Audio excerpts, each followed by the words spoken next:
হুম, জি sir. ওকে। আচ্ছা, আমরা body fluid পড়তেছিলাম তাই না? ব্লাড এন্ড বডি ফ্লুইড পড়তেছিলাম। সেটা সম্ভবত আপনাদের আমি কোন পর্যন্ত পড়াইছিলাম, এইখানে নতুন করে শুরু করছিলাম তাই না? ওই হচ্ছে আমরা পুরাতন বই থেকে পড়াইছিলাম। আচ্ছা, আমরা এই হচ্ছে ব্লাড চ্যাপ্টার থেকে আজকে এখান থেকে শুরু করবো ইনশাআল্লাহ। হ্যাঁ, ওকে। সবাই কি ক্লাস রেকর্ড করতেছেন? হ্যালো হ্যালো, সোহাগ, ক্লাস রেকর্ড করতেছেন আপনি? আচ্ছা, অসুবিধা নাই, ক্লাস রেকর্ড আমিও করতেছি। কথা কথা সোহাগ ক্লাস রেকর্ড বাংলা থেকে আমি রেকর্ড দিব। আপনার সবাই শুনতেছেন তো? তার কথা হ্যালো, এখনো ক্লিয়ার আসে না তো। স্যার আপনার কথা একটু ভারী ভারী লাগতেছে স্যার। ও, মাঝে মধ্যে কথা ডিস্টার্ব হচ্ছে। ডিস্টার্ব না, সাউন্ড কম আছে, ক্লিয়ার আসে না। সাউন্ড কম আছে, ক্লিয়ার আসে না, এই তো। এখন স্যার আপনি ব্লুটুথ ইউজ করছেন, তার জন্য হয়তো এইরকম হইতেছে। হ্যাঁ, হতে পারে। সার্ভিস।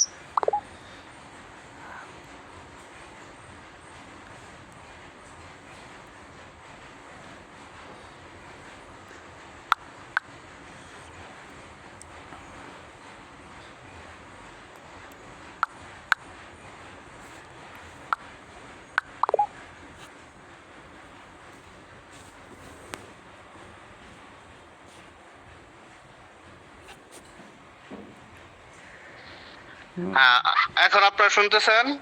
জি স্যার, এখন জি স্যার, এখন ক্লিয়ার জি স্যার, এখন ওকে আছে। আচ্ছা, আমি যে হেডফোনটা ইউজ করতেছিলাম সেই হেডফোনটা আমাকে ভালো ভয়েস দিচ্ছিল না। হ্যাঁ, যার জন্য প্রবলেম হইতেছিল। এখন উইদাউট হেডফোনে আমরা ক্লাস করাবো। আপনার হচ্ছে সোহাগ, আপনি শুনতেছেন? আচ্ছা, সোহাগ না শুনলে অসুবিধা নাই, আমি নিজে ক্লাস রেকর্ড করতেছি। কে আছে বোধহয়। ওনার মতো প্রবলেম।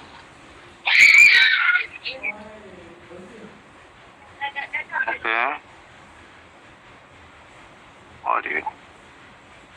আচ্ছা, ঠিক আছে। আমরা যে টপিকস নিয়ে আলোচনা করবো সেই টপিক হচ্ছে ব্লাড। ব্লাড তো আসলে আপনারা নর্মালি জানেন, নাম শুনছেন, কিন্তু এটাও কিন্তু একটা টিস্যু দ্বারা তৈরি। আমাদের হিউম্যান বডির সব থেকে অ্যাবান্ডেন্ট টিস্যু কোনটা বলছিলাম, মনে আছে? সব থেকে, হ্যাঁ, কোন টিস্যু বলেন? Connective tissue. Connective tissue. হ্যাঁ, কানেকটিভ টিস্যুর কথা শুনলে আমরা বলছি সেটা হচ্ছে মোটামুটি ধরতে গেলে যেটা বলবো সেটা হচ্ছে রাজা টিস্যু। কানেকটিভ টিস্যুর কথা বলতে গেলে আরেকটা কথা বলতে পারবো, মানে জমিদারি টিস্যু। মানে সে ওই পুরা, মনে করেন যে একটা জমিদার যেরকম একটা এলাকায় মোটামুটি তার সম্পত্তি সবই থাকে, হ্যাঁ, ঠিক এইরকমই হচ্ছে আমাদের হিউম্যান বডির, মানে যে টিস্যু গুলো আছে সব থেকে বেশি পরিমাণে, হ্যাঁ, সব জায়গায় তার বিস্তার আছে, সেটা হচ্ছে আপনার হচ্ছে কানেকটিভ টিস্যু। তাহলে কানেকটিভ টিস্যুর কথা হচ্ছে শুনলে আমরা এটা মনে করবো। আরেকটা মনে করবো যে ব্লাড এন্ড বোন। ব্লাড এন্ড বোন, বোনটা শক্ত, তাহলে এটা হার্ড কানেকটিভ টিস্যু দ্বারা তৈরি। আর হচ্ছে ব্লাডটা কি সফট নরম, এই জন্য এটা সফট কানেকটিভ টিস্যু দ্বারা তৈরি। কথা বুঝতে পারছেন? ওকে, তাহলে ব্লাড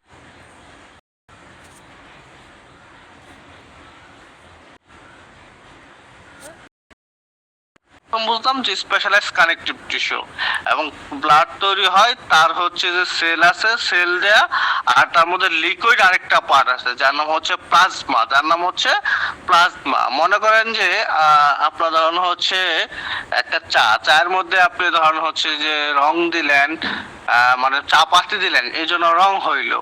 তারপরে ধরুন হচ্ছে আপনি চিনি দিলেন, এই জন্য চাটা কি মিষ্টি হইলো, তাই না? বাট গরম পানির কারণে কি চাটা মিষ্টি বা রং এরকম কোনো কিছু হয়েছে? না, এটা কিন্তু তেমন কোনো রুল নাই। রুল প্লে করে কি, রুল প্লে করে হচ্ছে আপনার চা বুঝেন কখন, যখন হচ্ছে চা পাতিটা দেন প্লাস হচ্ছে আপনি হচ্ছে তখন চিনিটা দেন। ধরুন শুধু গরম পানি খাইলেন, তাহলে তো আপনি কখনো বলতে পারবেন যে এটা আপনি চা খাচ্ছেন? কখনো কিন্তু বলতে পারবেন না, ঠিক না? তো ঠিক এরকম ধরুন হচ্ছে এই ব্লাডের ভিতরে এই যে আমাদের যে প্লাজমার পার্টটা থাকে, এটা কিন্তু আলাদা আরেকটা অংশ। মূল অংশ হচ্ছে তার সেলটা। ব্লাডের তিনটা সেল থাকে, মূল অংশ হচ্ছে তার সেলটা, তিনটা সেল থাকে, একটা হচ্ছে আরবিসি, আর একটা হচ্ছে ডব্লিউবিসি, আর একটা কি প্লাটিলেট। তাহলে ব্লাডের মধ্যে সেল থাকলো, আর হচ্ছে কি আরেকটা লিকুইড পার্ট থাকলো, তার নাম কি? তার নাম হচ্ছে প্লাজমা। তার নাম কি? প্লাজমা। তাহলে আমরা হচ্ছে নরমালি বলতে পারলাম blood is specialised fluid connective tissue, এতটুকু বলতে পারি। It is composed of cell which are called formed element are the liquid portion known as plasma. ঠিক আছে, কথা বুঝতে পারছেন? স্যার স্ক্রিন তো জি, স্যার। দেখা যাচ্ছে না, পিডিএফ এই স্ক্রিন দেখা যাইতেছে না? না স্যার, পিডিএফ জি দেখা না স্যার। যাচ্ছে না। স্যার ওই- দেখা যাচ্ছে না। আচ্ছা, তাহলে আমরা স্ক্রিনটা শেয়ার করতেছি। না, স্ক্রিন তো শেয়ার হওয়ার কথা, এই যে স্ক্রিন শেয়ার স্যার দেখাচ্ছে। শেয়ার হচ্ছে কিন্তু মানে স্ক্রিন রেকর্ডার দেখাচ্ছে স্যার, আচ্ছা স্ক্রিন দাঁড়ান। রেকর্ডার স্যার ওইটা দেখাচ্ছিল। এখন দেখেন তো স্ক্রিনটা দেখা যাচ্ছে কিনা? হ্যাঁ হ্যাঁ এখন দেখা যাচ্ছে। জি স্যার, এখন ওকে, ঠিক আছে। ওকে, আমি রেকর্ড করতেছি, অসুবিধা নাই। হ্যাঁ, আচ্ছা, তাহলে আমরা যেটা বুঝতে পারলাম ব্লাড সম্পর্কে, আমরা জানতে পারলাম যে স্পেশাল কানেকটিভ টিস্যু তাড়াতাড়ির মধ্যে সেল আছে, আর হচ্ছে আর জানতে পারছি ওর মধ্যে আরেকটা লিকুইড পোরশন আছে। তাহলে ব্লাডের ব্যাপারে মূল তিনটা তথ্য আমাদের জানতে হবে: স্পেশাল কানেকটিভ টিস্যু দ্বারা তৈরি, সেল প্লাস হচ্ছে লিকুইড পোরশন প্লাজমা দ্বারা তৈরি। তাহলে হচ্ছে ব্লাড সেল প্লাস প্লাজমা, এই দুইটার মাধ্যমে কি ব্লাডটা গঠিত হয়েছে, আর ওরে বলা হয় স্পেশাল কানেকটিভ টিস্যু দ্বারা তৈরি। এই পর্যন্ত মনে রাখতে পারলে definition of blood complete. Blood is specialised fluid connective tissue, it's composed of cell which are called from element and liquid portion known as plasma. Okay, আচ্ছা, স্যার একটা প্রশ্ন ছিল। হ্যাঁ বলেন। স্যার এইখানে যদি বলে what are the main part অথবা মেইন কম্পোনেন্টস অফ ব্লাড, তখন কি অ্যান্সার করব? তো what are the main component বা what are the main part of cell of blood, তাহলে রাইট আনসার হবে শুধু সেল। শুধু সেল, মেইন পার্টটা হচ্ছে সেল। কারণ এই যে ফর্মড এলিমেন্ট অফ ব্লাড, মানে ব্লাডটাকে সে তৈরি করে, গঠনকারী। এখন ধরেন হচ্ছে আপনার ঘর, আপনার ঘরের ধরেন হচ্ছে মূল জিনিসটা কি? তার ভিত্তি না? তার ভিত্তি না? ব্লাডের মূল জিনিসটাই কি? ব্লাডটাকে গঠন করে কে? এই সেলে। এই জন্য সেলটা হচ্ছে ফর্মড এলিমেন্ট বা মেইন পার্ট। বুঝতে পারছেন? ওকে, ওকে। জি স্যার। স্যার এক জায়গায় প্রশ্নের উত্তর ছিল হচ্ছে প্লাজমাও ছিল, মানে স্যার আরবিসি, ডব্লিউবিসি, প্ল্যাটিলেট এবং প্লাজমা। আমি বলি, আপনাকে যখন ওয়ান আনসার চয়েস করতে হবে, হ্যাঁ, আনসার দা বেস্ট, মানে চারটা অপশন চয়েস করতে হবে, তখন হচ্ছে আপনার রাইট আনসার হবে সেল। আর যদি আপনাকে অধিক বেশি অপশন দেয়, তখন হচ্ছে এখানে আপনি দুইটা তিনটা হচ্ছে চুজ করতে পারবেন, সেই ক্ষেত্রে হচ্ছে রাইট আনসার সবগুলাই হবে। যেরকম আপনার হচ্ছে ভাস্কুলার স্ট্রাকচার এবং এভাস্কুলার স্ট্রাকচার। আমরা কি ভাস্কুলার এবং এভাস্কুলার মানে বুঝি? বলেন তো, ভাস্কুলার কি আর এভাস্কুলার কি? আমরা যখন হচ্ছে বেসিক পড়ছি, সেই বেসিকে একটা তথ্য আমরা জানি যে কোন শব্দের সাথে এ থাকলে বিপরীত শব্দ হবে। এ বায়ান থাকলে তার বিপরীত শব্দকে বোঝায়। তাহলে ভাস্কুলার মানে হচ্ছে ব্লাড ভেসেল যুক্ত। ব্লাড ভেসেল মানে কি? রক্তনালিকা যুক্ত। আপনার হিউম্যান বডির এমন কোন পার্ট আছে যেখানে রক্তনালিকা নাই? কেউ বলতে পারবেন? আরবিসি এবং প্লেট না স্যার। স্যার প্রত্যেকটা আপনার হিউম্যান বডির প্রত্যেকটা পার্টে ব্লাড ভেসেল আছে, শুধুমাত্র আইরিস, হেয়ার, নেইল এবং হচ্ছে কার্টিলেজ। এই কার্টিলেজ, তারপরে হচ্ছে আপনার হেয়ার, নেইল, হ্যাঁ, এগুলোতে কি ব্লাড ভেসেলের কোনো কানেকশন নাই। খেয়াল করে দেখেন, আপনার হচ্ছে যেটুকু হচ্ছে কেটে ফেলেন নেইল, অতটুকু কোনো কানেকশন আছে? নাই। আপনার চুলে রক্তের কোনো চলাচল হয়? নাই। আপনার চোখে যে একটা হচ্ছে গ্লাসের মতো যে পার্টটা আছে, এটা হচ্ছে আইরিস, এইখানেও নাই। এবং আপনার বুকে যে কার্টিলেজ আছে এবং আমাদের যে হিউম্যান বডিতে কার্টিলেজ আছে, সেখানেও রক্তের কোনো চলাচল নাই। এই জন্য এগুলো হচ্ছে এভাস্কুলার স্ট্রাকচার। আবার বাকি যা আছে হিউম্যান বডি সকলগুলোই হচ্ছে ভাস্কুলার স্ট্রাকচার। তাহলে যদি আমি কখনো কোশ্চেন করি example of avascular structure, আপনাদের উত্তর হবে কি? উত্তর হবে iris, nail, hair and cartilage, তাই না? আচ্ছা, এখন ধরুন হচ্ছে এই প্রশ্নটা একটা এমসিকিউতে আসছে যে which is a vascular structure, একটা এমসিকিউ হয়েছে which is a vascular structure. যখন এই এমসিকিউটাতে আবার অপশন থাকলো হেয়ার, নেইল, তারপরে হচ্ছে আপনার এই কার্টিলেজ, আইরিস, চারটে আছে। এখন আপনার মতে চারটেই সঠিক, তখন আপনার রাইট অ্যান্সার কোনটা দেবেন? তখন আপনাকে রাইট অ্যান্সার চুজ করতে হবে যে এইখানে সব থেকে বেশি পরিমাণে কোনটা আছে, সব থেকে বেশি পরিমাণে কোনটা আছে। তখন হচ্ছে রাইট অ্যান্সার হবে কার্টিলেজ। আমাদের হিউম্যান বডিতে কি সবচেয়ে বেশি পরিমাণে কি চারটার মধ্যে বেশি পরিমাণে কি কার্টিলেজটা আছে। হেয়ারের পরিমাণ কম, নেইলের পরিমাণ কম এবং আইরিসের পরিমাণ তো আরো কম, বাট কার্টিলেজ কি অনেক বেশি। এই জন্য রাইট অ্যান্সার কি হবে? কার্টিলেজ। এইরকম টাইপের যখন কোনো কোশ্চেন হবে তখন কম্পারেটিভ চিন্তা করতে হবে যে এইটার মধ্যে সব থেকে বেশি পাওয়ারফুল কোনটা, সব থেকে বেশি আছে কোনটা, তখন সেটা রাইট অ্যান্সার হবে। কথা বুঝতে পারছেন? স্যার আমাদের তো ট্রু ফলস থাকবে, তাহলে হ্যাঁ, ইয়েস অ্যাবসলিউটলি রাইট। এখন কোশ্চেন হচ্ছে যে আমাদের তো থাকবে ট্রু ফলস, মানে হচ্ছে এই 5টা অপশন থাকবে, এর মধ্যে 5টা উত্তর হতে পারে, 4টা উত্তর হতে পারে, 2টা উত্তর হতে পারে, 1টা উত্তর হতে পারে। তখন আমরা কি করব? এই জন্য আমাদেরকে 2 প্যাটার্নে জানতে হবে, 2 প্যাটার্নে আমাদেরকে জানতে হবে। তখন আমাদের রাইট আনসার ধরুন হচ্ছে এরকম 5টা অপশন থাকলো, ধরুন হচ্ছে আপনার হচ্ছে রেটিনা, তারপর আইরিস, তারপর কার্টিলেজ, তারপর হচ্ছে আপনার ধরুন হচ্ছে টাং, হ্যাঁ, এবং থাকলো হচ্ছে আপনার হচ্ছে যে হেয়ার। তখন সেইখানে 3টা অপশন ট্রু হবে, বাকি 2টা ফলস হবে। হেয়ার এই সরি এই টাং এবং হচ্ছে আমাদের রেটিনা, এই 2টা কি ভাস্কুলার স্ট্রাকচার। এই 2টা ব্যতীত 3টা অপশনই কি ট্রু। ঠিক সেম যদি প্রশ্ন হয় যে what are the main component of blood, কখনো মেইন কম্পোনেন্ট অফ ব্লাড যখন এই টাইপের প্রশ্ন হবে তখন সেখানে অপশন থাকবে 4টা। এটা হবে সিঙ্গেল বেস টাইপের মতো, যে 4টার মধ্যে আপনাকে একটা চুজ করতে হবে। বাট যখন ট্রু ফলস টাইপের প্রশ্ন হবে তখন আপনার কোশ্চেনটা এইভাবে হবে what are the component of blood. তখন হচ্ছে আপনাকে এটা চুজ করতে হবে, এখানে হচ্ছে প্লাজমা কম্পোনেন্ট, তারপরে হচ্ছে আরবিসি কম্পোনেন্ট, প্লাটিলেটো কম্পোনেন্ট এবং হচ্ছে ডব্লিউবিসি কম্পোনেন্ট। কথা বুঝতে পারছেন? এবার সব ক্লিয়ার হয়েছে? অতএব কোশ্চেন আমাদেরকে যত পেশায় কোশ্চেন করুক, যত সিস্টেমের কোশ্চেন করুক, আমরা সেটা আনসার করতে সক্ষম হবে ইনশাআল্লাহ। কারণ এই কোশ্চেনটা ধরুন হচ্ছে ভাইভাতে হতে পারে, আপনার হচ্ছে মানে আমাদের যে ট্রু ফলস টাইপের এমসিকিউ আছে এখানেও হতে পারে। সো আমরা 2 ভাবে প্রিপেয়ার থাকবো। ওকে, আচ্ছা জি স্যার।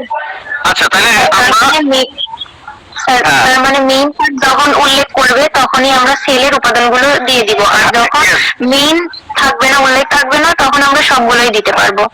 Absolutely right. যেরকম যেরকম যদি কোশ্চেন হয় যে how many type of cell component, হ্যাঁ, মানে সেলের কম্পোনেন্ট কয়টা, তখন আপনার উত্তর হবে 3টা। কি কি বলতে পারবেন? সেলের কম্পোনেন্ট কি কি বলতে পারবেন? বলেন তো, জি স্যার। বলেন। স্যার আরবিসি, ডব্লিউবিসি, প্লাটিলেটস এবং প্লাজমা। নো না, আমার কোশ্চেন হচ্ছে cell. What is cell? Cytoplasm, nucleus, cell membrane বা প্লাজমা মেমব্রেন। সেল মেমব্রেন আর প্লাজমা মেমব্রেন। বাট যদি কোশ্চেন হয় what are the main component of cell, তখন উত্তর হবে 2টা, শুধু সাইটোপ্লাজম এন্ড হচ্ছে নিউক্লিয়াস। এই বিষয়গুলো আমাদেরকে একটু হচ্ছে কম্পারেটিভ চিন্তা করে ব্রেনের মধ্যে মনে রাখতে হবে, যাতে কখনো আমাদেরকে কোনো পরীক্ষক কনফিউজ না করতে পারে। যখন কোনো পরীক্ষক দেখে যে না কোনোভাবে স্টুডেন্ট আটকাইতে পারতেছে না, তখন এই লোক বা এই ব্যক্তি ফাও ঝামেলা করে। ফাও ঝামেলা কি? এইভাবে কোশ্চেন করে। তো সেইভাবে আমরা প্রিপেয়ার থাকবো। এবং সত্যি কথা বলতে যে ফাও ঝামেলা করার পরে যে কোশ্চেনটা আটকানোর চেষ্টা করবে, সেই কোশ্চেনটা যদি কোনো স্টুডেন্ট পারে সে ভালো মার্ক পায়। বুঝতে পারছেন? ওকে, উই আর ক্লিয়ার। আচ্ছা, তাহলে আমরা হচ্ছে ব্লাডের ডেফিনেশন ক্লিয়ার হইলাম। এখন আমাদের প্রশ্ন হচ্ছে প্রপার টাইপস অফ ব্লাড। এই proper types of plot written পার্টে এখান থেকে কোশ্চেন হবে না, বাট এমসিকিউ বা ভাইবা পার্টে অথবা আপনার সারা জীবনের কোনো পরীক্ষায় জাস্ট এই 5টা লাইন থেকে আপনাকে কোশ্চেন আসবে আসবে আসবে সারা জীবন। কিরকম? নয় এমসিকিউতে আসবে, নয় ভাইভাতে আসবে, নয় বিএসসি পরীক্ষাতে আসবে, নয় চাকরি পরীক্ষাতে আসবে, এনি এক্সাম আপনার লাইফে সারা জীবন যে কোনো পরীক্ষা ফেস করতে হবে। তো সেক্ষেত্রে এই 5টা লাইন খুবই গুরুত্বপূর্ণ। কালার অফ ব্লাড, কালার হচ্ছে রেড।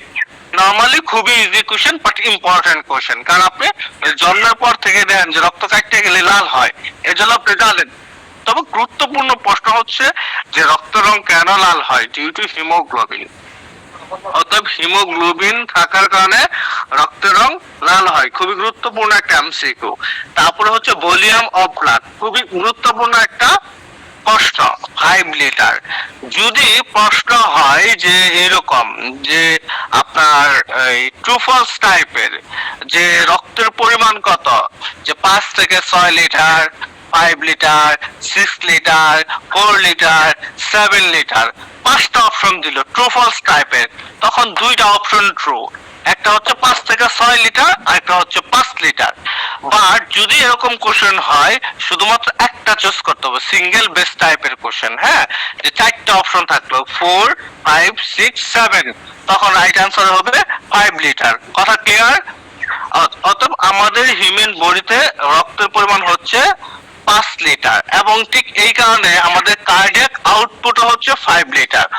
অতএব যতটুকু রক্ত আমাদের হিউম্যান বডিতে উৎপন্ন হয় ঠিক ততটুকু রক্তই আমাদের হচ্ছে হার্ট থেকে পাম্প হয়ে বের হয়। এই কারণে কার্ডিয়াক আউটপুট বলা হয় 5 লিটার। কার্ডিয়া বা কার্ডিয়াক বলতে কি বোঝায়? কার্ডিয়া বা কার্ডিয়াক বলতে কি বোঝায়? হার্টকে বোঝায়। হার্টকে বোঝায়। এই বেসিক গুলো আমাদের নলেজে অবশ্যই জানতে হবে। বেসিক গুলো আমরা জানতে পারলে দেখবেন যে আমাদের বাকি পড়াশোনা করলে কি পান্তা ভাতের মতো সহজ মনে হবে। হ্যাঁ, ঠিক আছে, খুবই গুরুত্বপূর্ণ। নেক্সট প্রশ্ন হচ্ছে পিএইচ 7.4, রক্তের পিএইচ কত? 7.4। এখন সেটা অপশনে এইভাবেও থাকতে পারে 3.6 সরি 7.36 টু 7.45, অর্থাৎ 7.36 থেকে 7.45 এইভাবে কিন্তু থাকতে পারে। এই জন্য আমাদের এটাও জানতে হবে। তাহলে রক্তের পিএইচ কত? 7.4। অথবা যদি এইভাবে থাকে যে 7.35 টু সরি 7.36 টু 7.45। ঠিক আছে, কথা বুঝতে পারছেন? কথা ক্লিয়ার? জি স্যার। ওকে, আচ্ছা, এরপরে স্পেসিফিক গ্র্যাভিটি বা ভিসকোসিটি, এটা প্রয়োজন নাই, তারপরে একটু জাস্ট যায় না আর কি, যে রক্তের গ্র্যাভিটিটা হচ্ছে 1.052 থেকে 1.061, আর ভিসকোসিটি এটার ঘনত্বটা পানি থেকে কি 5 গুণ বেশি ঘনত্ব। হ্যাঁ, 5 গুণ বেশি। Blood is 5 times more viscous than water. মনে থাকবে? জি স্যার। তাহলে আমরা এই 15 মিনিটে পরীক্ষায় 1 থেকে 2 মার্ক আসার মতো পড়া কিন্তু অলরেডি ক্লিয়ার করে ফেলছি। 1 নম্বর প্রশ্ন হচ্ছে ডেফিনেশন অফ ব্লাড, 2 নম্বর হচ্ছে প্রপার টাইপস অফ ব্লাড। আমরা কি ভুলবো না? মনে থাকবে? এগুলো কিন্তু খুবই সহজ, মনে থাকবে ইনশাআল্লাহ। হ্যাঁ, আচ্ছা, ঠিক এইভাবে যদি আপনি প্রত্যেকটা ক্লাস কনসেন্ট্রেশন দেয়া করেন, বিশ্বাস করেন ওই বাসায় হচ্ছে এইভাবে পড়া প্রয়োজন, ব্লাড অফ প্রপার এইভাবে পড়ার কোনো প্রয়োজন নাই, জাস্ট চোখটা ঘুরাইলেই মনে থাকবে ইনশাআল্লাহ। ওকে, নেক্সট কোশ্চেন। রিটেন পার্টের জন্য খুবই গুরুত্বপূর্ণ একটা প্রশ্ন রিটেনের জন্য, সেটা হচ্ছে composition of blood at any cost. হ্যাঁ বলেন। স্যার, আপনি বললেন যে সিঙ্গেল প্রশ্ন যখন বোঝাবে তখন শুধু একটা অ্যান্সারই হবে, তো আমরা বুঝবো কি করে যে এটা সিঙ্গেল বোঝাচ্ছে? আচ্ছা, সেখানে 4টা অপশন থাকবে, 4টার মধ্যে আপনাকে একটা চুজ করতে হবে। আপনি সারা জীবন যে ফেস করে আছেন সেটা হচ্ছে সিঙ্গেল বেস টাইপ আনসার, আর আমরা এখন যেটা ফেস করব সেটা হচ্ছে ট্রু ফলস শেপ আনসার। কথা বুঝতে পারছেন? জি স্যার। ওকে স্যার, তাহলে যখন ট্রু ফলস থাকবে তখন কি মানে 5টা অপশন থাকবে? 5টা অপশন থাকবে, সেইখান থেকে আপনাকে 5টাই ট্রু হতে পারে, 2টাও ট্রু হতে পারে, 1টাও ট্রু হতে পারে, 3টাও হতে পারে, অথবা 5টাও ট্রু হতে পারে, অথবা 5টাই ফলস হতে পারে, 1টাও ট্রু হতে পারে। করেন যে আমি বললাম আপনাকে যে চায়ের উপাদান কি। এখন চায়ের উপাদান হচ্ছে আপনি চায়ের মধ্যে মিনিমাম গরম পানি দিবেন, চায়ের মধ্যে হচ্ছে চা পাতা থাকবে, চায়ের মধ্যে হচ্ছে চিনি থাকবে, চায়ের মধ্যে হচ্ছে দুধ থাকবে। এখন দুধ থাকতে পারে না থাকতে পারে, আবার চায়ের মধ্যে বললাম যে লবণ থাকবে। এখন প্রশ্ন করলাম যে চায়ের উপাদান কি কি, আমি 1 নাম্বার দিলাম লবণ, চিনি, তারপরে হচ্ছে দুধ, তারপরে দেখলাম হচ্ছে গরম পানি। হ্যাঁ, এইভাবে 5টা অপশন আমি সাজাইলাম। এখন সেখানে আপনি চিন্তা করে দেখবেন যে গরম পানি তো কখনোই হতে পারে, সরি লবণ তো কখনোই হতে পারে না, বাট আমরা হচ্ছে দুধ দিতে পারি, চিনি দিতে পারি। তখন আমরা 4টা অপশনই কি ট্রু ধরতে পারলাম। আবার ধর হচ্ছে এখানে দুধ না দিয়া, হ্যাঁ, আমরা তখন সেখানে ঘি দিলাম, তখন আপনার কি মনে হবে যে চার মধ্যে ঘি দেই না? তাহলে কি ঘি এবং হচ্ছে লবণ 2টা অপশন কি ফলস, বাকি 3টা অপশন কি ট্রু, তাই না? মানে জি স্যার। আপনাকে এটা বুঝতে হবে যে হ্যাঁ এই কম্পোনেন্ট গুলো মিনিমাম হইলেও কি কি আছে ওগুলি ট্রু, আর যেটা একদমই নাই সেটা ফলস। যেটা আমরা যখন হচ্ছে এমসিকিউ প্র্যাকটিস করব তখন আরো ক্লিয়ারলি আপনারা বুঝতে পারবেন, অসুবিধা নাই, টেনশন নেই না। ওকে, এখন আমাদের প্রশ্ন হচ্ছে যে কম্পোজিশন অফ ব্লাড, খুবই গুরুত্বপূর্ণ, খুবই গুরুত্বপূর্ণ, খুবই গুরুত্বপূর্ণ। কম্পোজিশন অফ ব্লাড, এটা রিটেন পার্টে আসার মতো শতভাগ কমন উপযোগী একটা প্রশ্ন। আমি আরেকটা মেসেজ দেই, আপনাদের ব্লাড চ্যাপ্টার হচ্ছে এমন একটা চ্যাপ্টার যে আমরা অ্যানাটমি, ফিজিওলজি মিলে মোটামুটি কি 11টা চ্যাপ্টারে কিন্তু সারা বছর পড়াশোনা করি, 11টা চ্যাপ্টারে কিন্তু 11টা সিস্টেমে কিন্তু সারা বছর পড়াশোনা করি, তাই না? এই ব্লাড চ্যাপ্টার হচ্ছে আপনার ধরেন তাহলে 11টা চ্যাপ্টার যদি ধরি আপনার হচ্ছে 9%, একটা চ্যাপ্টার শেষ করলেন মানে পুরা টোটাল বইয়ের অ্যানাটমি, ফিজিওলজি মিলে আপনি 9% শেষ করে ফেলতে পারলেন। বাট এই ব্লাড চ্যাপ্টার শেষ হলে আপনার টোটাল পুরো বইয়ের মিনিমাম 15% শেষ হয়ে যাবে, মিনিমাম 15% শেষ হয়ে যাবে, এত গুরুত্বপূর্ণ একটা চ্যাপ্টার। তো সেই ক্ষেত্রে এই কোশ্চেন গুলো আপনারা মানে সুন্দরভাবে মেমোরাইজ করার চেষ্টা করবেন। আচ্ছা, কম্পোজিশন অফ ব্লাড, ব্লাডে মেইনলি কি কি থাকে? ব্লাডের সেল থাকে, ফ্রম এলিমেন্ট, যাকে বলা হয় ফ্রম এলিমেন্ট, আর থাকে কি প্লাজমা, আর থাকে প্লাজমা। ফ্রম এলিমেন্ট হচ্ছে 45%, প্লাজমা হচ্ছে 55%। অর্থাৎ মানে এই রক্তের মধ্যে যে প্লাজমার কিন্তু কি এক একটা মানে একক আধিপত্য আছে, পরিমাণ অনেক বেশি 55%। আর হচ্ছে সেল যে আছে 3 টাইপের সেল মিললে হচ্ছে ফ্রন্ট এলিমেন্ট, এটা হচ্ছে 45%। আচ্ছা, তাহলে ফ্রন্ট এলিমেন্ট বলতে আমরা বুঝলাম 3টা টাইপের সেলকে, কি কি? তাহলে আমরা বলতে পারি রেড ব্লাড সেল বা আরবিসি বা এরাইথ্রোসাইট, মানে যার নাম জরিনা, ফেসবুকে ওর নাম কি জেরিন, ঠিক না? ওই মানে জরিনা আর জেরিন কি একই কথা, ঠিক এরকম আরবিসি বা এরাইথ্রোসাইট কি একই কথা, ঠিক আছে? Red blood cell or erythrocyte, white blood cell or leucocyte, and হচ্ছে প্লাটিলেট বা থ্রম্বোসাইট। প্লাটিলেটের আরেকটা নাম কি থ্রম্বোসাইট। মূলত থ্রম্ব বলতে আমরা কি বুঝি? থ্রম্ব বলতে আমরা কি বুঝি, কেউ বলতে পারবেন? থ্রম্ব বলতে আমরা বুঝি যে জমাট বাঁধায়, থ্রম্ব বলতে আমরা বুঝি কি জমাট বাঁধানো, থ্রম্ব বলতেই বুঝি কি জমাট বাঁধানো। তাহলে আমরা যে চিন্তা করি মেইনলি প্লাটিলেটের কাজটা কি? প্লাটিলেটের কাজ হচ্ছে ব্লাড কোয়াগুলেশন বা থ্রম্বোসাইট করা, রক্তকে জমাট বাঁধানো। মানে সাপোজ আপনার হাতটা কাইটা গেল, দেখবেন যে অনবরত কি রক্ত পড়তে থাকে না, 30 সেকেন্ড অথবা 15-20 সেকেন্ড অথবা ধরুন হচ্ছে 1-2 মিনিটের মধ্যে কিন্তু রক্তটা স্বাভাবিকভাবে বন্ধ হয়ে যায়। এই যে রক্তটা বন্ধ করে, হ্যাঁ, যে রক্তটা বের না হয়, এই কাজটা করে থাকে মূলত হচ্ছে প্লাটিলেট, ঠিক আছে? আচ্ছা, তাহলে আমরা রক্তের 3টা সেল সম্পর্কে জানলাম, আরবিসি, ডব্লিউবিসি এন্ড প্লাটিলেট বা থ্রম্বোসাইট। আচ্ছা, এরপর প্লাজমা, প্লাজমার মধ্যে আপনার হচ্ছে সলিড পার্ট, সলিড পার্ট হচ্ছে 10% আর ওয়াটার আছে 90%।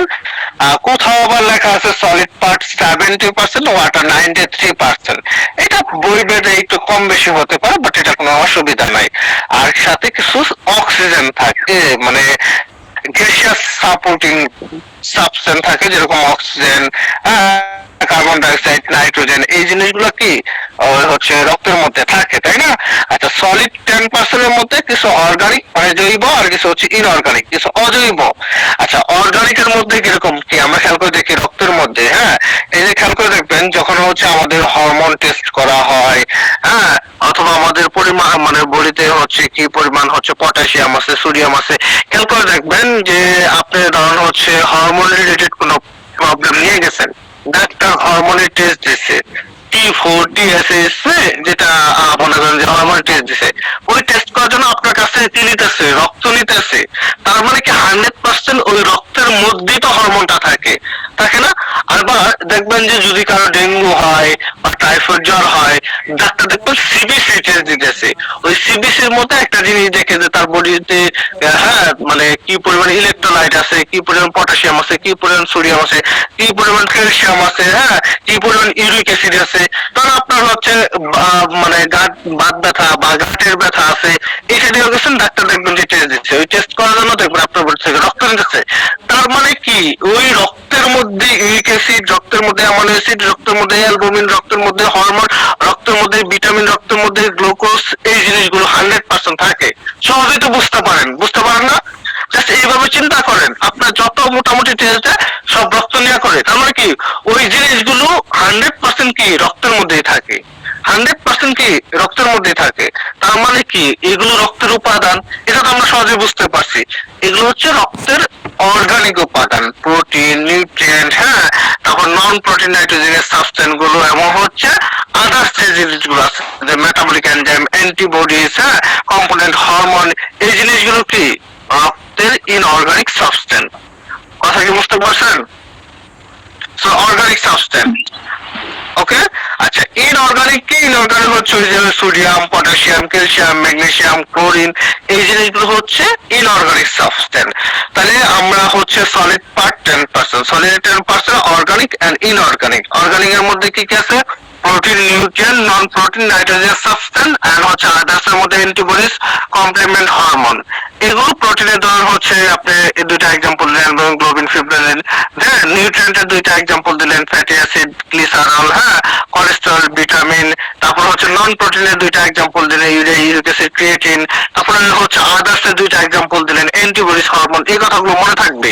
তারপর ইনঅর্গানিক এর মধ্যে ক্যাটায়ন, অ্যানায়ন, ক্যাটায়ন অ্যানায়ন ভাগ করার প্রয়োজন নাই, আপনি জাস্ট ইনঅর্গানিক দিয়ে এক্সাম্পল দিবেন, sodium, potassium, calcium, magnesium, chlorine, এরকম দুই তিনটা এক্সাম্পল দিবেন। ক্যাটায়ন আলাদাভাবে ডিভাইড করার প্রয়োজন নাই। আর গ্যাসিয়াস এর মধ্যে minimum oxygen and carbon dioxide, এটা লিখতেই হবে। কথা বুঝতে পারছেন? জি স্যার। তাহলে হিসাবে আপনার হচ্ছে কম্পোনেন্ট অফ হচ্ছে ব্লাড, এই কম্পোনেন্ট অফ ব্লাডের কোনোভাবে কোনো পয়েন্ট স্কিপ করার সুযোগ নেই, সর্বোচ্চ স্কিপ করার সুযোগ আছে এই প্রোটিন, নাইট্রেন্স, non protein nitrogenous substance and others এর এক্সাম্পল হয়তো একটু কমায় দুইটা এক্সাম্পল দিতে পারবেন। আর হচ্ছে আপনার এই ইনঅর্গানিকের ক্যাটায়ন আলাদা না করে জাস্ট একসাথে আপনি লিখে দিতে পারবেন। ইনঅর্গানিক যে sodium, potassium, calcium, magnesium, chlorine, এগুলো লিখে দিতে পারেন। বুঝতে পারছেন?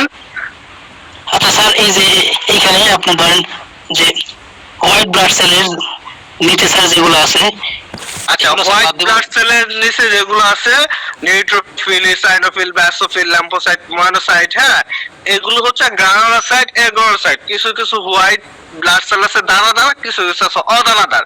এখন এই কথাটা কম্পোজিশনে লেখার প্রয়োজন নাই। এরপরে আমরা আবার ধরুন হচ্ছে হোয়াইট ব্লাড সেল সম্পর্কে, আরবিসি মানে রেড ব্লাড সেল সম্পর্কে বিস্তারিত জানবো, তখন আবার আমরা ওইখানে তখন শিখবো। সো এই মুহূর্তে এই পয়েন্টগুলো আপনাকে স্কিপ করে যাবেন, এই পয়েন্টগুলো এখানে মনে রাখার প্রয়োজন নাই। বুঝতে পারছেন? জি স্যার। ওকে, তাহলে যদি কোশ্চেন হয়, আমি বলি ক্লিয়ার করি, যদি কোশ্চেন হয় write down the composition of blood, answer blood দুইটা ভাগ, formed element 45% and plasma 55%, formed element RBC, WBC and platelet, and হচ্ছে আপনার হচ্ছে প্লাজমা সলিড 10%, ওয়াটার হচ্ছে 90%, এন্ড হচ্ছে গ্যাসিয়াস। সলিডের মধ্যে দুইটা ভাগ করবেন, অর্গানিক এন্ড ইনঅর্গানিক।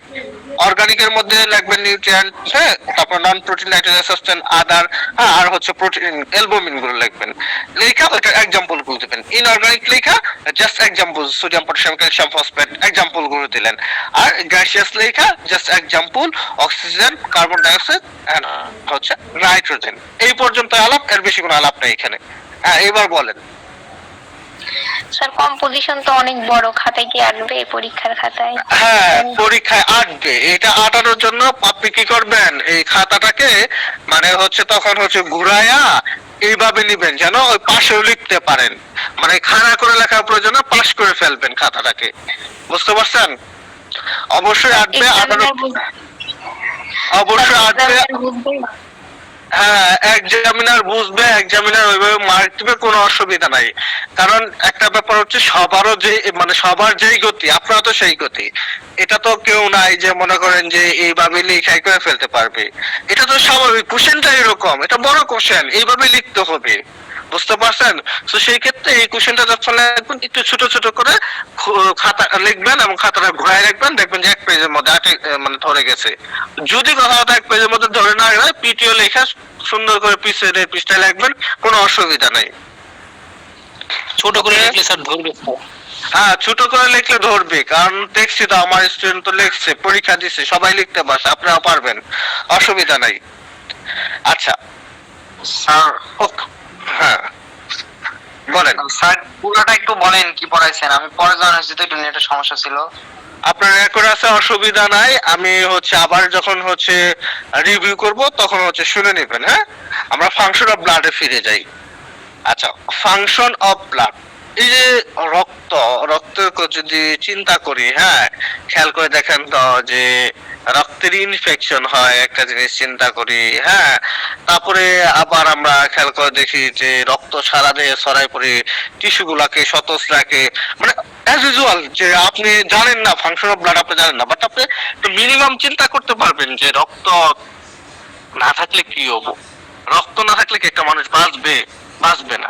আবার রক্ত যদি ইনফেকশন হয় তার বডিতে রোগ, মানে তখন কি তার বডিতে রোগ বালাই অনেক আসে। হ্যাঁ, আবার রক্তের মধ্যে হরমোন থাকে, হরমোন আমাদের বডিকে ব্যালেন্স করে। হ্যাঁ, রক্তের মধ্যে মেটাবলিক ওয়েস্ট প্রোডাক্ট থাকে যেগুলো আমাদের বডিকে সুরক্ষা করে। হ্যাঁ, রক্তের মধ্যে পুষ্টি থাকে, যে পুষ্টিগুলো আমাদের বডি প্রত্যেকটা টিস্যুকে সতেজ রাখে। হ্যাঁ, আর রক্ত অক্সিজেনের হয়ে সারা দেহে আমাদের সাপ্লাই হয়। তাহলে এই জিনিসগুলো আমরা আবার চিন্তা করি, আবার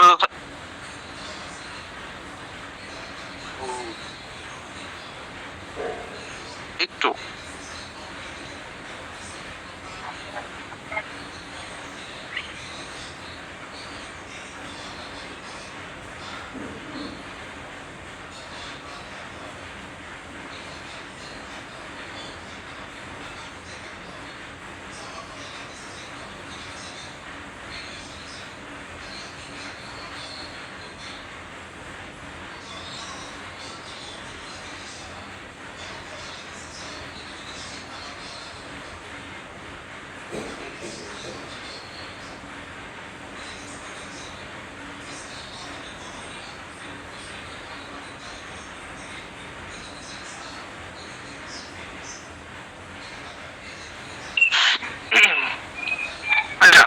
ওকে, আমরা যেটা বলতেছিলাম, তো ফাংশন অফ ব্লাড যদি আমরা চিন্তা করি, তাহলে এগুলো কিন্তু আমরা মিনিমাম চিন্তা করতে পারবো না? বলেন, এটা আমরা মিনিমাম চিন্তা করতে পারবো না? ধরেন আপনার পরীক্ষা খাতা এই মুহূর্তে ফেস করতেছেন, বাট ইউ নেভার, আপনি কখনোই ফাংশন অফ ব্লাড মুখস্থ করেন নাই, তখন কি করবেন? আপনাকে এটা লিখতেই হবে। তখন আপনি কি করবেন? এই কথাগুলো তো চিন্তা করে আপনারা লিখতে পারবেন না? বলেন তো। হ্যালো, আপনার কি শুনতে পাচ্ছেন? করবেন, এই জিনিসগুলো লিখতে পারবেন। তাহলে আমি যদি 2-3 বার পড়ি, তাহলে 100% আমি সুন্দর করে পরীক্ষা খাতায় লিখতে পারবো। যেরকম transport of oxygen from lung to the tissue, অর্থাৎ লাংস থেকে আপনার অক্সিজেন নিয়ে টিস্যুতে সাপ্লাই দেয়। একটা কাজ কিন্তু রক্ত করে থাকে না? যদি কথার কথা এই যে আপনার করোনার সময় খেয়াল করে দেখবেন, করোনার সময় এই আমরা এই অক্সিমিটার ইউজ করছি, যে আমাদের হিউম্যান বডিতে অক্সিজেনের পরিমাণটা কত মাপার জন্য অক্সিমিটার ইউজ করছি। এটা 6 বছর আগের কথা, আপনারা হয়তো তখন একটু বাচ্চা ছিলেন, একটু কম বুঝতে পারছেন, বাট মনে থাকার কথা, অক্সিমিটার ইউজ করছি, মানে আমাদের এই রক্তের মধ্যে কি পরিমাণ অক্সিজেন আছে। আচ্ছা, রক্তের মধ্যে অক্সিজেন থাকে, এটা তো আপনারা জানেন। তাইলে এই অক্সিজেনটা সারা দেহের প্রত্যেকটা টিস্যুতে, প্রত্যেকটা পার্টে, ধরো আপনার ব্রেনে, আপনার নখের মধ্যে, আপনার পায়ের মধ্যে, আপনার হাতের মধ্যে, প্রত্যেকটা পার্টে আমাদের অক্সিজেনের যেরকম রক্ত আছে ওরকম অক্সিজেনের সাপ্লাই আছে। প্রত্যেকটা পার্টের মধ্যে from lung to the tissue, এটা তো 100% বুঝতে পারছে। এবং ওই টিস্যু থেকে আবার কার্বন ডাইঅক্সাইডটা হচ্ছে এই আপনার মানে লাংসের মধ্যে নিয়ে আসে। তাইলে হচ্ছে মানে রক্ত কি করতেছে, রক্ত একবার হচ্ছে লাংস থেকে টিস্যুতে অক্সিজেন নিয়ে যেতেছে, আবার টিস্যু থেকে কার্বন ডাইঅক্সাইডটা লাংসের মধ্যে নিয়ে আসতেছে। এই একটা কথা তো আমরা ইজিলি লিখতে পারবো ফাংশন অফ ব্লাডের ক্ষেত্রে। এরপরে ট্রান্সপোর্ট অফ নিউট্রিয়েন্ট সাপ্লাই দেয়, transport of metabolic waste product supply দেয়, ট্রান্সপোর্ট অফ হরমোন সাপ্লাই দেয়, ট্রান্সপোর্ট অফ এনজাইম সাপ্লাই দেয়। আমাদের বডি প্রত্যেকটা পার্টে হরমোন সাপ্লাই দেয়, প্রত্যেকটা পার্টে এনজাইম সাপ্লাই দেয়, মেটাবলিক ওয়েস্ট প্রোডাক্ট সাপ্লাই দেয়, নিউট্রিয়েন্ট সাপ্লাই দেয়, এবং প্রত্যেকটা পার্টে অক্সিজেন সাপ্লাই দেয়, এবং প্রত্যেকটা টিস্যু থেকে আবার অক্সিজেনটা হচ্ছে লাংসের মধ্যে নিয়ে আসে। এই কাজগুলো তো করে থাকে, তাই না? এই সরিষার মধ্যেই দিছে, ময়লা দিছে, এটা পরিষ্কার করতে হবে। আচ্ছা, ওইটা পরিষ্কার করে ফেলেন। আচ্ছা, তাহলে আমরা যদি এটা চিন্তা করি, এটা হচ্ছে ও কাজ করতেছে। এবং আরেকটা জিনিস খেয়াল রাখবেন, আপনার বডিতে যে ব্লাড প্রেশার হয় সেটাকে নিয়ন্ত্রণ করে। হ্যাঁ, তারপরে হচ্ছে আপনার বডির টেম্পারেচার, এই যে ধরনের হচ্ছে আমাদের রক্ত যখন গরম হয়ে যায় তখন কিন্তু অ্যাজ ইউজুয়াল কি আমাদের রক্ত যখন গরম হয়ে যায় অ্যাজ ইউজুয়াল তখন কিন্তু আমাদের বডিতে টেম্পারেচার বেশি হয়, তখন আমাদের জ্বর আসে। ঠিক আছে, খেয়াল করে দেখবেন আপনি ধরনের হচ্ছে যখন অনেক দৌড়ানোর পর দেখবেন আপনি হাঁপাইতেছেন এবং আপনার শরীরে ঘাম পড়তেছে এবং আপনার শরীরটা তুলনামূলক ভাবে গরম হয়ে গেছে। কারণ কি, ওই যে রক্তটা দৌড়ানোর ফলে কি রক্ত সঞ্চালনটা অনেক বেশি হয় এবং রক্তটা কি আপনার হচ্ছে গরম হয়ে যায়। এই যে রক্ত গরম হয়ে যায় বা টেম্পারেচারটা মেনটেন করা, এই টেম্পারেচার মেনটেন করা, ব্লাড প্রেশার মেনটেন করা, এই কাজটা কি রক্ত করতেছে। আরেকটা জিনিস ওই যে বললাম যে আপনার বডিতে কি ইনফেকশন হয়েছে কিনা সেটা দেখার জন্য রক্ত নিয়ে পরীক্ষা করে। তার মানে কি বডিকে যেন ইনফেক্টেড না হয়, বডিকে সুরক্ষা করা, ইনফেকশন থেকে রক্ষা করা, এই কাজটাও কিন্তু কি রক্ত করতেছে। এই কাজটাও কি রক্ত করতেছে। Prevention of infection by WBC, হ্যাঁ, প্রিভেনশন অফ ব্লাড লস। এবং যদি কথার কথা আপনার যদি মানে হাত কাইটা বা কোনো একটা অ্যাক্সিডেন্টের মাধ্যমে যদি রক্ত পড়া শুরু হয়, হ্যাঁ, তখন কি দ্রুত যেন হচ্ছে সেটা বন্ধ হয়ে যায়। এটার জন্য কি ওই যে আপনার প্লাটিলেট বা থ্রম্বোসাইট মানে ব্লাড সেলটা কাজ করতেছে। তাহলে কি এই ব্লাড লস প্রিভেনশন করা, বডিতে ইনফেকশনকে প্রিভেনশন করা, বডি ব্লাড প্রেশার মেনটেন করা, বডি টেম্পারেচার মেনটেন করা, তারপরে হচ্ছে আপনার অক্সিজেনের সাপ্লাই দেওয়া, কার্বন ডাইঅক্সাইড আবার হচ্ছে লাংসের মধ্যে নিয়ে আসা, তারপরে নিউট্রিয়েন্ট সাপ্লাই দেওয়া, তারপরে হচ্ছে হরমোন সাপ্লাই দেওয়া, এনজাইম সাপ্লাই দেওয়া, এই কাজগুলো কি রক্ত আপনার বডিতে করে থাকতেছে। এটা কি এখন থেকে মনে থাকবে না বলেন তো? মনে থাকবে? এটা তো খুবই সহজ ব্যাপার। আমরা কিন্তু খুব সহজেই 30 মিনিটের মধ্যে function of blood, composition of blood, properties of blood, definition of blood শিখতে পারছি কি আমি এখন চ্যালেঞ্জ করে বলতে পারি, আমার এই ক্লাস শেষ হওয়ার পরে আপনি যদি এখন 30 মিনিট ঠিক মতো পড়াশোনা করেন এবং এগুলো খাতায় একবার নোট করেন, আমার কথাগুলো রেকর্ড শুনে আপনি ফরএভার নেভার এবার কখনোই কোনোদিন ভুলবেন না। আপনি খুব সহজে এগুলো মনে রাখতে পারবেন। ঠিক আছে, তাহলে আমি আবার একটু রিভিউ করতেছি ফাংশন অফ ব্লাডটা। ফাংশন অফ ব্লাড এইখানে ট্রান্সপোর্টেশন, রেগুলেশন, প্রোটেকশন এইভাবে আলাদাভাবে করে ভাগ করে দেওয়া আছে। এইভাবে আলাদাভাবে ভাগ করার কোনো প্রয়োজন নাই, কোনো ঝামেলা করার প্রয়োজন নাই। ডাইরেক্ট লিখবেন ফাংশন অফ ব্লাড, লেখার নিচে একটা দাগ দিবেন 1 নম্বর function, transport of oxygen from lung to the tissue and carbon dioxide from tissue to lungs, transport of nutrient, transport of metabolic waste product, transport of hormone, transport of enzymes, maintain of body fluid or water content of body, maintains body temperature, regulation of blood pressure, prevention of infection, prevention of blood loss. এই কথাটুকু লিখতে পারবেন না আপনারা? এইটুকু লিখলে আপনাকে teacher সম্পূর্ণ মার্ক দেবে, একটা মার্ক কম দিবে না। ঠিক আছে, তাইলে আমরা সুন্দর করে ফাংশন অফ ব্লাড শিখতে পারছি, কম্পোজিশন অফ ব্লাড শিখতে পারছি, প্রপার্টিজ অফ ব্লাড শিখতে পারছি, ডেফিনেশন অফ ব্লাড শিখতে পারছেন? জি স্যার। আমি একাই শিখলাম? জি স্যার। আচ্ছা, না স্যার, আমরাও শিখছি। আচ্ছা, তাহলে যেহেতু হচ্ছে রোজার মাস, আমি আর ক্লাস কন্টিনিউ করব না, আপনাদের ক্লাসটা এই পর্যন্তই রইলো। হ্যাঁ, আল্লাহ তাআলা যদি হচ্ছে সবকিছু ঠিকঠাক রাখে, ইনশাআল্লাহ হয়তো 24 বা 25 তারিখ থেকে আপনাদের হচ্ছে রেগুলারলি ক্লাস হওয়া শুরু করবে। হ্যাঁ, তো হচ্ছে আপনাদের এখন ক্যাম্পাস বিষয়ে কোনো প্রশ্ন থাকলে করতে পারেন।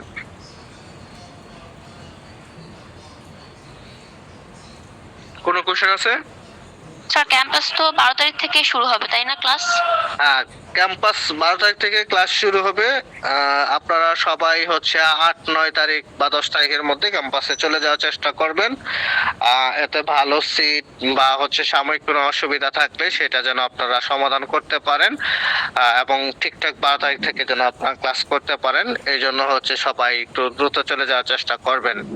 আর আমি তো আছি, এরপরেও যদি কোথাও কোনো ক্যাম্পাসে কারো কোনো অসুবিধা হয় আপনারা আমাকে অবশ্যই স্মরণ করবেন। তো সবাইকে হচ্ছে ঈদের শুভেচ্ছা রইলো। আবারও ইনশাআল্লাহ ঈদের পর আপনাদের সাথে ক্লাসে দেখা হবে। ভালো থাকবেন, আল্লাহ হাফেজ। আসসালামু আলাইকুম।